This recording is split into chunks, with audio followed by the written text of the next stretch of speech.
আৰু সবচে মই দুখ পাওঁ যেতিয়া আমাৰ বুদ্ধিজীৱীসকলেও কয় যেনে মদ খাই যাব দিয়ক। আমাৰ ৰীতা চৌধুৰীৰ দৰে বাইদেউ যেন মদ খোৱাটো ফেচবুক পোষ্টটো দেখিব।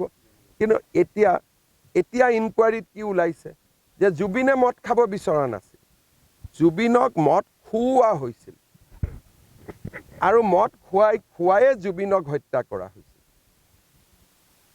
এইটো আমাৰ তদন্তত প্ৰকাশ পাইছে। এতিয়াতো তদন্তত লুকাবলগীয়া একো নাই, আমি গৃহ মন্ত্ৰালয়ৰ কাগজো দিলোঁ, এপ্ৰুভেলো আহিলে। গতিকে যিসকল বুদ্ধিজীৱীয়ে জুবিনক মদৰ লগত তুলনা কৰিছিল তেওঁলোকে অসমৰ ৰাইজৰ লগত ক্ষমা খুজিব লাগে।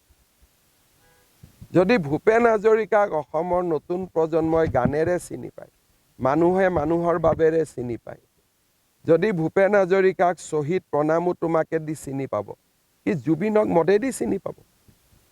জুবিনক চাধাৰ টেমা দি চিনি পাব? এইটো কি জুবিনৰ প্ৰতি ন্যায় হ'ব নেকি?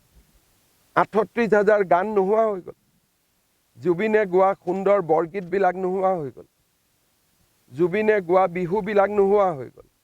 জুবিন মানে কি থাকিল যে জুবিনৰ সমাধিত গৈ মদ ঢালক।